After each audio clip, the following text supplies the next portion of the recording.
Welcome back, Fragrance Fiend here today doing a first impression of Coriander 39, the brand new Labo, which is exclusively available in Mexico. Unless it is September, then it's available worldwide, but at a cost. So it's a new release for 2024 and their only release, the last being Lavande 31 from 2023. I've never actually smelt this one before, so it's not a full review, just a first impression of the first time smelling it. Apparently this one's a bit of a green aquatic fragrance. Now with the Labo, they're not made to be mass appealing, they're very catered to specific individuals, which is something I appreciate. The brand themselves though are super innovative and very experimental with all their releases. They really don't conform to traditional nor contemporary norms. Even though I love a lot of their catalogue, there are the few which I can't really pull off myself, but I really appreciate from an artistic standpoint, or that would smell good on other people. And it's definitely been evident with the past few releases that they do stay true to who they are. Anyway, before we give it a smell, let's get into the note breakdown. So Labo never fully reveal their note breakdowns, nor the top, heart, or base. They just give you the few which are the most notable from the entire breakdown. Out of the 39 notes for this one, lime, coriander, watery notes, green florals, musk, and aldehydes are the only ones listed. I'm not going to read the full description, but this is what the brand has to say about Coriander 39. Coriander, the most controversial of all herbs. Some of us can wax poetic about those lacy leaves, and some of us fervently disagree. Need we say more? Yes, actually, we're pretty sure Coriander 39 will surprise you. I'm intrigued, ready, let's get into it. As always, amazing metallic cap, customized label, and great atomizer.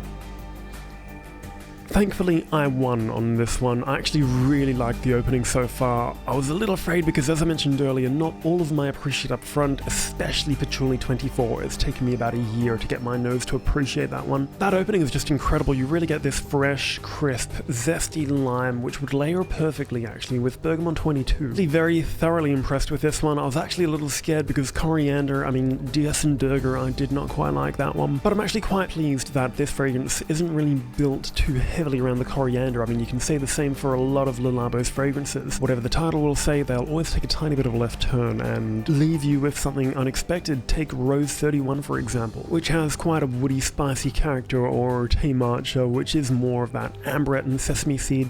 I doubt this one's going to be linear, but that lime in the opening is very resilient for such a crisp, fresh opening. It's still there. The fact it's still got that potency to it is an accomplishment in itself. I definitely appreciate a good opening that lingers.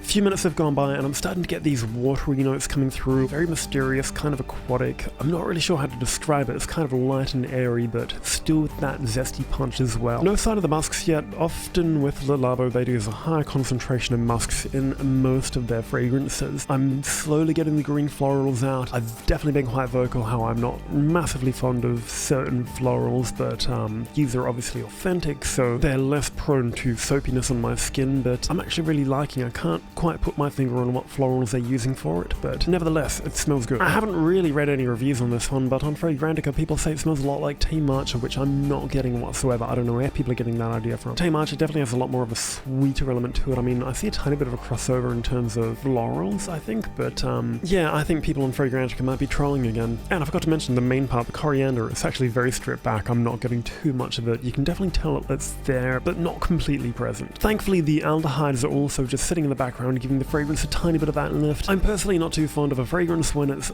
overloaded with aldehydes, and so it's taken about 10 minutes now for that zestiness from the lime to settle out a bit. This is 100% going to be the perfect summer scent with those aquatic watery vibes which are really present. I often find a lot of fragrances have that aquatic accord very dialed back and generally only in the opening, but this one's definitely lasting. Only now the musk is slowly becoming a little more present, but it's not overtaking the fragrance, it's just holding it together with the lime still sitting somewhere in the mix. Now I'm slowly getting the heart notes which are intertwining slowly with the base notes. The musk is becoming a tiny bit more present, but still not too over the top. Now this is categorized as a green fragrance, but people who don't like green fragrances definitely give this a shot because I'm not the biggest fan of them. If anything, this is a super safe blind buy, which is quite hard to say with the Labo because it's not a brand for the faint of heart. It's light, fresh, very citrusy, mildly herbaceous, and musky of course. Definitely bonus points for complexity with this one, and quality is through the roof as always with Labo. Now to where it loses points. the price. This is by no means justifiable for the everyday person looking for a new scent. This is strictly for the enthusiast. For 100ml of a city exclusive in Australia, it is $810. 15ml is $255, 50ml is $570, 500ml is $2,700. And if you want to buy a little sample like this, that would cost you $19. I get it, it's only available 1 month out of the entire year, you never guarantee which ones are going to come to your city, at least in Australia. But when your 50ml city exclusive is more than your regular 100ml fragrance from the same brand, it doesn't add up. I mean, I'd hope if I was to go to one of the boutiques in one of those cities that it would actually cost the same as the rest of their lineup. But for it to be $100 more